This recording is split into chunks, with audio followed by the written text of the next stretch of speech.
to the parish farm, 9 years old today. I hope you say your prayers every night, Milk.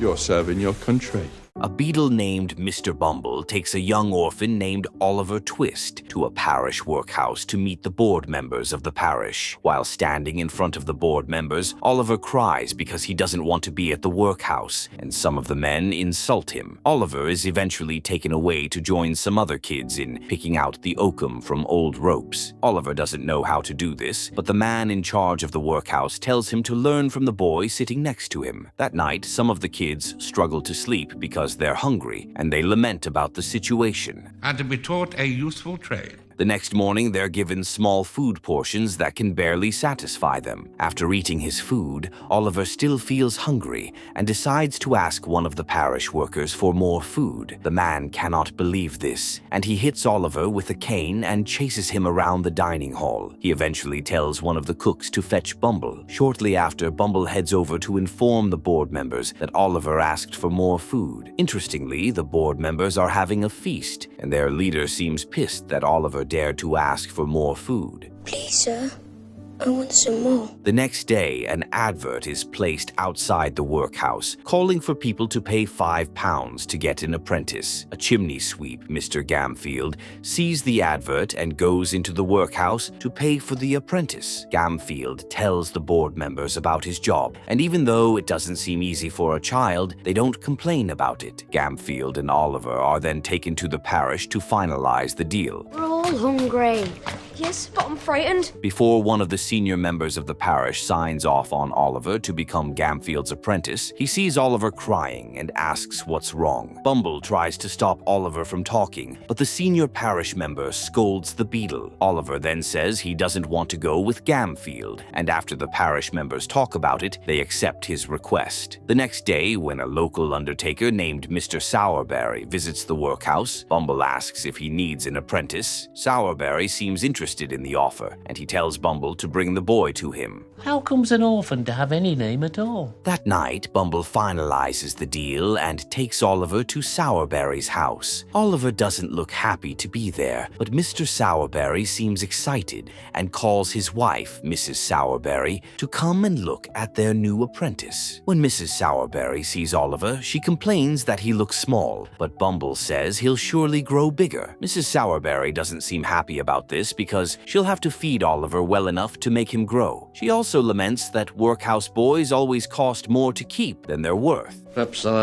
maybe. Mrs. Sourberry? After she takes Oliver to the kitchen, she tells her cook, Charlotte, to give him the leftover food that was meant for the dog. Charlotte immediately gets it for Oliver, and he eats the food because he's very hungry. After this, Mrs. Sourberry prepares a place for Oliver to sleep in the workshop, where her husband makes his coffins. The next morning, a young man named Noah arrives at the workshop and introduces himself as Mr. Sourberry's senior apprentice. Shortly after, Charlotte serves both of them breakfast and tells Oliver not to sit at the table. I've got names ready all through the alphabet. Noah makes fun of Oliver by calling him Workhouse, but Charlotte tells him to leave Oliver alone. Noah then jokes that everyone Oliver knows, including his parents, has left him alone, and it's good for him to have someone who won't do that to him. Charlotte also finds this funny, but Oliver ignores them and eats his food. After a while, Mr. Sourberry sees Oliver working diligently. He admires this, but his wife believes Oliver works slowly. Mr. Sourberry then tells his wife that Oliver is a good-looking boy who would make a delightful mute for children's funerals.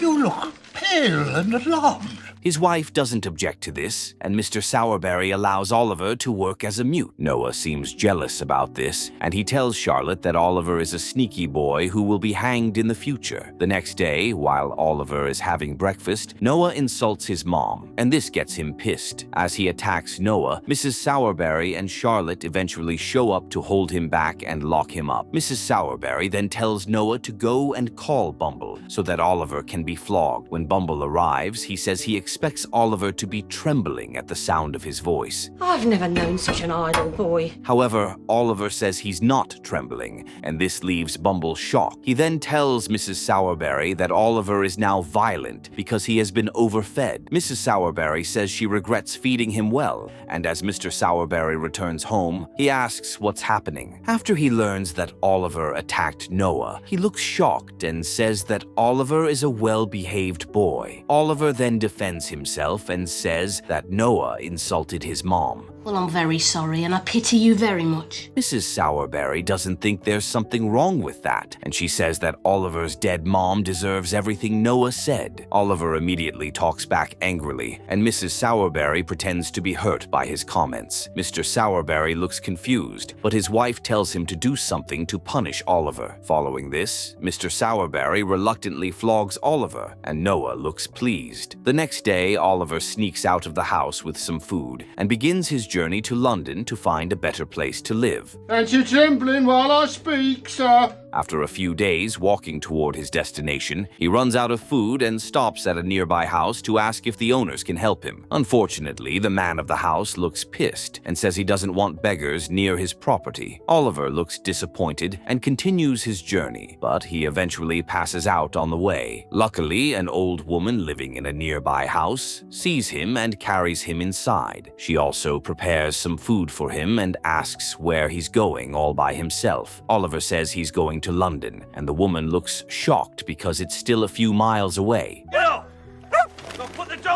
After Oliver rests for a while, he continues his journey and eventually reaches London. There, he sees a boy named Dodger, who sees him sleeping outside a nearby house. Dodger asks what he's up to, and Oliver says he has been walking for 7 days. Dodger looks shocked, but offers to let Oliver come with him so they can get something to eat. As they walk together, Dodger steals a few things from the market and shows them to Oliver, who looks shocked. Dodger then says he earned his name because he's a skilled thief. Where are you headed? London, Mum. After giving Oliver some food to eat, Dodger asks if he needs somewhere to sleep tonight. Oliver says he does, and Dodger takes him to the house of a man named Fagan, who has some other boys with him. Fagan and the other boys welcome Oliver to the house and give him some food to eat. After a while, Fagan gives Oliver a bottle of hot gin to make him fall asleep. He then tells Dodger and the others that he believes Oliver will turn out to be a hard worker. The next day, after the other boys leave the house, Fagan confirms that Oliver is still asleep. Who's it? A new pal.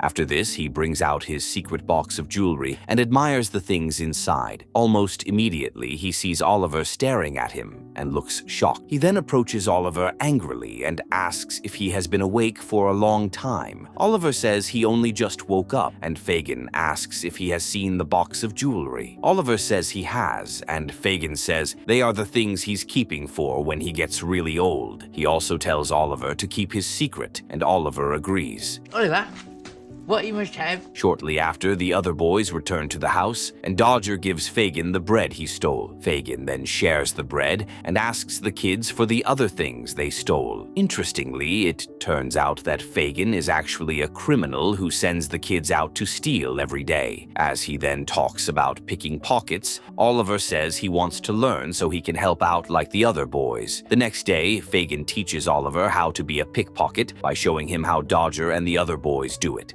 Oliver seems impressed, and as he applauds them, two ladies, Nancy and Bet, enter the house. Is he old in there? Upstairs sorting the wires. As they see that Fagan already has a new apprentice, Nancy asks if he's already teaching the innocent boy how to steal, just like he taught her. Fagan says it's not a bad thing, and he introduces Oliver to the ladies. Oliver greets them well, and Nancy looks impressed. She also tries to warn Oliver to be careful around Fagan and the other kids, but Fagan stops her from saying too much. Nancy then asks about Oliver's mom, but he says he's an orphan. Only drink it quick, because an elderly gentleman wants a tumbler. The next day, after the other boys leave the house, Oliver looks disappointed to be alone, and he tells Fagan to give him a chance to show what he has learned. Fagan then gives Oliver a test, which he passes. After this, he agrees to let Oliver go outside to join the others. He tells Oliver to follow Dodger and another boy named Charlie, because they're the best models for him. He also gives Oliver a pair of boots, and this makes him happy. After Oliver leaves the house, he walks around with Dodger and Charlie. It's work, coming, ain't he, Oliver? Who suddenly spot a man named Mr. Brownlow standing in front of a bookstore with an expensive handkerchief in his pocket. Dodger and Charlie then approach the man and steal the handkerchief with style. Oliver looks impressed, but as he's looking at them, the bookstore owner comes outside and alerts Brownlow that he has just been robbed. Charlie and Dodger quickly escape, and as Oliver looks confused, Brownlow assumes that he's the thief. Oliver quickly runs away, but before he can get too far, someone punches him. This gets him injured, and the cops also arrive to arrest him while he's trying to tell them that he's not the thief. Playing the game, were we, Fagan? Oliver eventually stands before a magistrate while looking pale. The magistrate doesn't seem to care about Oliver's health, and he asks what Brownlow is charging Oliver with. Brownlow tries to explain that he no longer wants Oliver arrested because he looks innocent, but the magistrate sounds arrogant and insists on giving a speedy judgment. After learning that Oliver was caught stealing, he sentences the young boy to 3 months in jail. Almost immediately, the bookstore owner arrives and says that Brownlow was robbed by 2 other boys while Oliver just watched. The magistrate asks why the bookstore owner didn't say anything earlier, and he says there was no one to stay back at his shop for him. Following this, Oliver is released and dropped outside the court while still looking pale. Brownlow feels sorry for Oliver and decides to take him home. Elsewhere, Dodger tells Fagan about what happened, and he looks pissed. As he scolds Dodger for letting something like that happen, a man named Bill walks into the house with his dog, Bullseye. He asks what's going on, and Fagan explains that one of his new apprentices just got arrested. I never saw a sharper lad. Bill doesn't care much about this, but Fagan says that if Oliver exposes him, Bill will also be in trouble because they work together. Bill then suggests sending someone to check what's happening to Oliver at the magistrate's office. Fagan says Nancy can go because no one knows her in the area, but she refuses to do this. Bill insists that she has to go, and he forces her to change her mind. Following this, Nancy heads to the magistrate's office and says she's looking for her little brother. One of the men at the office then mentions that her brother left with a gentleman a while ago. He also gives her Brownlow's card so she can reach out to him to find her brother. That night, Oliver sleepwalks out of the chair he had been sleeping on, but he eventually passes out again. Brownlow's maid, Mrs. Bedwin, then helps him up and calls Brownlow. When Brownlow gets downstairs, he tells Bedwin that there's something in Oliver that touched his heart. Bedwin says she feels the same way, and Brownlow eventually walks away to meet his friend, Mr. Grimwig, who believes Oliver might be a criminal. Brownlow doesn't agree with Grimwig, and he insists that Oliver looks like a good boy. Especially the Dodger, my dear. He'll be a great man himself. The next day, when Oliver wakes up, Brownlow comes over to greet him. He also tells Bedwin to prepare something nice for Oliver to eat. Oliver thanks Brownlow for being so kind, but the rich man says it's nothing. Later that day, Brownlow takes Oliver to his office to see all the books he has. Oliver looks impressed, and Brownlow asks if he would like to be a writer one day. Oliver says he would prefer to read books or become a bookseller. Brownlow finds this funny, and Oliver asks if Brownlow will kick him out. Brownlow says he won't do that unless Oliver gives him cause. He adds that he hopes Oliver doesn't misbehave because he already trusts the young boy. Shortly after, Oliver heads out to burn his old clothes with Bedwin. He says he's glad he won't have to wear the clothes again, and Bedwin says she's also happy for him. Almost immediately, Bullseye stands in front of the gate, and it turns out that Bill and Nancy are in the area. After a while, the bookstore owner sends his apprentice to deliver some books to Brownlow's house. Oliver takes the books inside for Brownlow, who tells him to call back the apprentice. Afraid it is, that's a good one. Did you hear him? Afraid it is. As Oliver heads out to find the apprentice, Bill nearly grabs him, but a carriage blocks the way. Oliver then returns to the house to inform Brownlow that he didn't see the boy. Brownlow looks disappointed because he wanted to return some books, but Grimwig suggests sending Oliver to do it. Oliver says he doesn't mind doing it, and Brownlow gives him the books as well as a £5 note, which he says he owes the bookseller. Oliver keeps the note and says he'll be back shortly. Grimwig doesn't think Oliver Oliver will return because he already has a £5 note with him. But Brownlow says he's sure Oliver will be back. As Oliver heads to the bookseller's shop, he suddenly gets grabbed by Nancy, who calls him her brother and says she wants him to come home with her. Oliver looks confused and tells the people in the area that he doesn't know her, but they don't believe him. As he tries to free himself, Bill shows up and pretends to be a relative. Following this, they're able to take Oliver back to Fagan's house. Dodger and the other kids look shocked to see Oliver's new clothes. I'm an orphan, I live in Pentonville! And Fagan also finds the £5 in his pocket. As the kids play with the books, while Bill asks for the money, Oliver begs them to return it so that Brownlow won't think he's a thief. Fagan and the kids laugh about this, but Oliver manages to escape. Fagan and the kids quickly go after him, but Nancy stops Bill from going out because she's scared that Bullseye might kill Oliver. Bill doesn't care about this, and he just pushes her away. Before Oliver can get too far, Fagan catches him and takes him back. He then scolds Oliver for running away. He also accuses Oliver of trying to report him to the cops. As Fagan throws some things at Oliver, Nancy defends him, but Bill doesn't seem pleased to hear her insulting Fagan. After the kids take off Oliver's fancy clothes, Fagan gives him something else to wear before locking him up in a room. The next day, Fagan brings Oliver some food and offers to advise him. He then calls Oliver an ingrate for trying to run away the previous day. Quit getting me!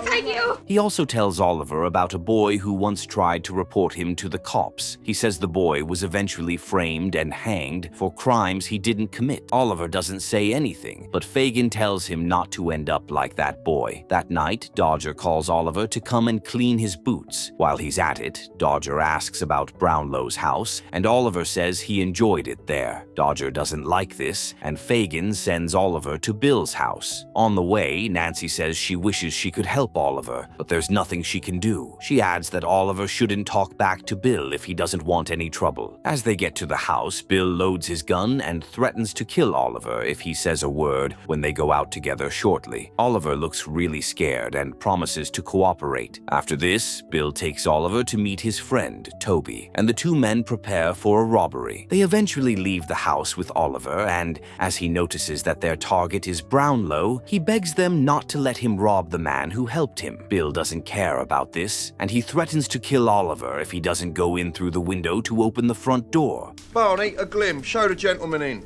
As Oliver enters the house, he tries to run upstairs to meet Brownlow, but Bill points his gun at him. Oliver then opens the door, and just as Bill and Toby enter the house, Bedwin and Brownlow see them. Oliver quickly pleads his innocence, but as Brownlow and the criminals exchange gunfire, he gets hit. Toby quickly carries Oliver out of the house, and as Bill follows them, he falls into a nearby river. As he struggles to swim back out, Toby abandons him and takes Oliver to Fagan's house. Fagan realizes that Oliver's arm got hurt, and he quickly tries to stop the bleeding. Luckily, Bill makes it back home but catches a cold. Fagan follows Nancy to his house, and Bill tells his friend that they need to do something about Oliver. He says that as long as Oliver is still alive, they can as well consider themselves hanged for all their crimes. Fagan says Oliver is still too weak, and Bill says that when Oliver is better, he'll drown him in a river to get rid of their problem for good. Nancy hears everything they talked about, and as Fagan leaves, she pours a sedative into Bill's drink. What's in that? I'll tell you what it is. After he falls asleep, Nancy heads to Brownlow's house and meets Bedwin instead. She says she wants to speak to Brownlow, but Bedwin says he's not at home. Nancy then mentions that Oliver is innocent, and Bedwin asks where he is. Nancy says he's safe at the moment, but that things might change really soon. Bedwin looks confused, but Nancy tells her to inform Brownlow to meet her at London Bridge on Sunday night. She adds that if she's not there on Sunday, Brownlow has to continue coming to the spot until he meets her. Elsewhere, Fagan notices that Oliver is still feeling pain in his arm,